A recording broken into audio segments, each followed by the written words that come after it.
নিৰ্বাচনৰ কাৰণে কথা পাতিবলৈ সময় আছে কাৰণ নিৰ্বাচন এনেইতো ডিচেম্বৰত চৰকাৰৰ টাৰ্মটো শেষ হয় কিন্তু ইয়াৰ আগে পিছে কোনোবা সময়ত নিৰ্বাচনটো যদি হয়ও তেতিয়াও আমি সাজু আছোঁ আৰু যোৱা 4টা বছৰত মূল বিষয়বিলাক যিটো আছিলে সেই বিষয়ত আমি ইতিমধ্যে কাম কৰিলোঁ গতিকে শান্তি আহিল বিটিআৰ অঞ্চলত সকলো নিৰাপত্তা পালে সমন্বয়ৰ এটা ভাল বাতাবৰণ আহিল আজিৰ সময়ত যিটো নিৰ্বাচন আহিব এইটোক এটা সুস্থ পৰিৱেশত হ'ব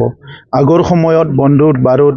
অলপ ভয় ভাবুকিত নিৰ্বাচনবিলাক হৈছিলে তেতিয়া অলপ মানুহবিলাকে চিন্তা কৰিব লগা হোৱা হৈছিলে কিন্তু আজিৰ সময়ত যিটো গণতন্ত্ৰটো শক্তিশালী হ'ল এটা ভাল পৰিৱেশত নিৰ্বাচন হ'ব সকলো ৰাইজে ভোটাধিকাৰ সাব্যস্ত কৰিব পাৰিব গতিকে এই কথাটোকে আমাৰ আগৰ সময়ত আমি যেহেতু বিচাৰিছিলোঁ আৰু পাইছোঁ আমি সকলো আনন্দিত হৈছোঁ আৰু এই নিৰ্বাচনত আমাৰ ফলাফল ভাল হ'ব কাৰণটো হৈছে আমি ৰাইজৰ লগত আছোঁ ৰাইজৰ আকাংক্ষা আমি বুজি পাইছোঁ আৰু সেইবিলাক পূৰণ কৰিবলৈ আমি চেষ্টা কৰিছোঁ আগৰ নিচিনাকৈ আমি কাম কৰা নাই আজি যিটো টিম আছে খুব ভালকৈ আমি কাম কৰি আছোঁ সেইকাৰণে অনাগত দিনত যিহেতু ভাল পৰিৱেশত আগৰ ৰাজনীতিসকলে যিসকলে ভয় ভাবুকিত পলিটিক্স কৰিছিলে ভাল পৰিৱেশত পলিটিক্স কৰিব তেখেতসকলে নোৱাৰে সেইকাৰণে আহি থকা নিৰ্বাচনত UPPL বিজেপি বা মিত্ৰজোঁট আৰু আমাৰ UPPL হিচাপেও আমি শক্তিশালী হিচাপে আমাৰ যিখিনি ৰোল সেইটো আমি প্লে কৰিব পাৰিম সেইটো আমি বিশ্বাস কৰোঁ যোৱা 30 তাৰিখে আমি ভিজন ডকুমেণ্ট ৰিলিজ কৰাৰ পিছত মই বহুখিনি কথা সেই সময়তে কৈ দিছিলোঁ আৰু আজিও মই ক'ব বিচাৰোঁ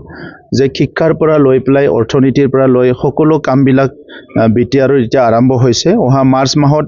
আমি চৰকাৰৰ ভিজন ডকুমেণ্ট ৰিলিজ কৰিম আৰু তেতিয়া সকলোৱে গম পাব যে অহা 5 বছৰত আমি কি কাম কৰিম আৰু অহা 50 বছৰৰ কাৰণে আহি থকা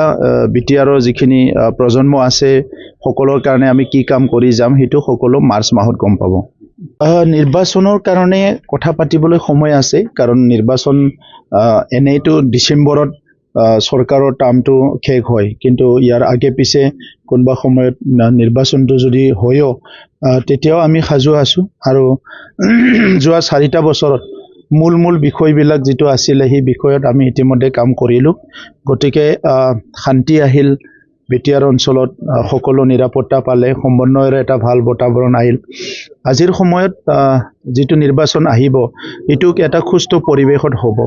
আগৰ সময়ত বন্দুক বাৰুদ অলপ ভয় ভাবুকিত নিৰ্বাচনবিলাক হৈছিলে তেতিয়া অলপ মানুহবিলাকে চিন্তা কৰিব লগা হোৱা হৈছিলে কিন্তু আজিৰ সময়ত যিটো গণতন্ত্ৰটো শক্তিশালী হ'ল এটা ভাল পৰিৱেশত নিৰ্বাচন হ'ব সকলো ৰাইজে ভোটাধিকাৰ সাব্যস্ত কৰিব পাৰিব গতিকে এই কথাটোকে আমাৰ আগৰ সময়ত আমি যেহেতু বিচাৰিছিলোঁ আৰু পাইছোঁ আমি সকলো আনন্দিত হৈছোঁ আৰু এই নিৰ্বাচনত আমাৰ ফলাফল ভাল হ'ব কাৰণটো হৈছে আমি ৰাইজৰ লগত আছোঁ ৰাইজৰ আকাংক্ষা আমি বুজি পাইছোঁ আৰু সেইবিলাক পূৰণ কৰিবলৈ আমি চেষ্টা কৰিছোঁ আগৰ নিচিনাকৈ আমি কাম কৰা নাই আজি যিটো টিম আছে খুব ভালকৈ আমি কাম কৰি আছোঁ সেইকাৰণে অনাগত দিনত যিহেতু ভাল পৰিৱেশত আগৰ ৰাজনীতিসকলে যিসকলে ভয় ভাবুকিত পলিটিক্স কৰিছিলে ভাল পৰিৱেশত পলিটিক্স কৰিব তেখেতসকলে নোৱাৰে সেইকাৰণে